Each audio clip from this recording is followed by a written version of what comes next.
ಕಡೆ ಬಿಜೆಪಿ ನಾಗೇಂದ್ರ ರಾಜೀನಾಮೆಯನ್ನ ಕೊಡಬೇಕು ಅಂತ ಹಠ ಬಿದ್ದು ಪ್ರತಿಭಟನೆಯನ್ನ ಮಾಡ್ತಾ ಇದ್ರೆ, ಮತ್ತೊಂದು ಕಡೆ ನಾಗೇಂದ್ರ ಬೆನ್ನಿಗೆ ಈಗ ಸರ್ಕಾರನೇ ನಿಂತ್ಕೊಂಡಿದೆ. ಬಿಜೆಪಿಗೆ ಸಿಎಂ ಪರೋಕ್ಷವಾದಂತಹ ಸಂದೇಶವನ್ನ ಕೊಟ್ರಾ ಅನ್ನುವಂತಹ ಪ್ರಶ್ನೆ ಎದುರಾಗ್ತಾ ಇದೆ.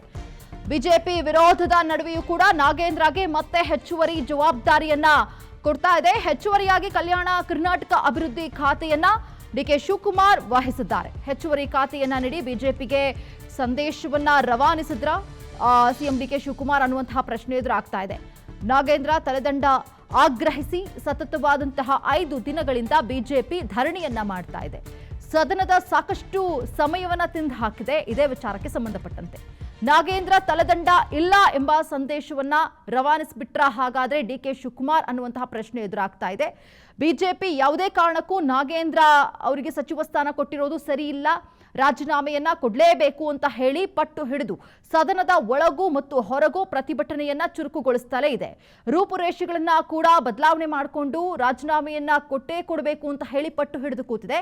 ಬಟ್ ಆದ್ರೆ ಡಿಕೆ ಶಿವಕುಮಾರ್ ಅವರು ಮಾತ್ರ ನಾಗೇಂದ್ರ ಅವರ ಪರವಾಗಿ ನಿಂತಂತೆ ಕಂಡು ಬರ್ತಾ ಇದೆ. ಸರ್ಕಾರ ಇವಾಗ ತೆಗೆದುಕೊಂಡಿರುವಂತಹ ನಿರ್ಧಾರ ಒಂದು ರೀತಿಯ ಟಕ್ಕರ್ ಕೊಡುವಂತೆ ಇದೆ ಬಿಜೆಪಿಯಲ್ಲಿ. ಯಾಕಂದ್ರೆ ಈಗ ಹೆಚ್ಚುವರಿ ಖಾತೆಯನ್ನ ವಹಿಸಿರುವಂತದ್ದು ಕಲ್ಯಾಣ ಕರ್ನಾಟಕ ಅಭಿವೃದ್ಧಿ ಖಾತೆ ಹೆಚ್ಚುವರಿಯಾಗಿ ಈಗ ನಾಗೇಂದ್ರ ಅವರಿಗೆ ಕೊಟ್ಟಿರೋದು ಆ ಜವಾಬ್ದಾರಿಯನ್ನ ಮತ್ತಷ್ಟು ಬಿಜೆಪಿಗೆ ತಾವು ಮಾಡ್ತಿರುವಂತಹ ಪ್ರತಿಭಟನೆಗೆ ಟಕ್ಕರ್ ಅನ್ನ ಕೊಟ್ಟಂತೆ ಕಂಡು ಬರ್ತಾ ಇದೆ.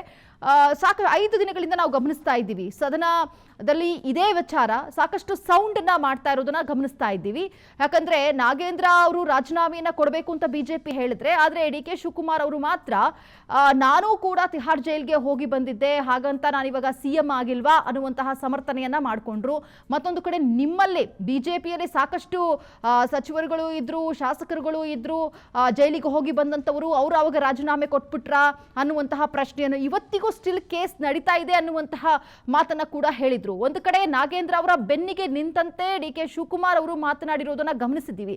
ಈಗ ಈ ಪ್ರತಿಭಟನೆಗೆ ಮತ್ತಷ್ಟು ಟಕ್ಕರನ್ನ ಕೊಡುವಂತಹ ಒಂದು ನಿರ್ಧಾರಕ್ಕೆ ಬಂದಿದ್ದಾರೆ. ಹೆಚ್ಚುವರಿ ಖಾತೆಯನ್ನ ಕೊಟ್ಟಿದ್ದಾರೆ. ಹಾಗಾಗಿ ಬಿಜೆಪಿ ಈಗ ನೆಕ್ಸ್ಟ್ ಲೆವೆಲ್ ಹೋರಾಟವನ್ನ ಹೇಗೆ ಮಾಡುತ್ತೆ ಅನ್ನೋದು ಈಗ ಕುತೂಹಲಕ್ಕೆ ಕಾರಣ ಆಗ್ತಾ ಇದೆ.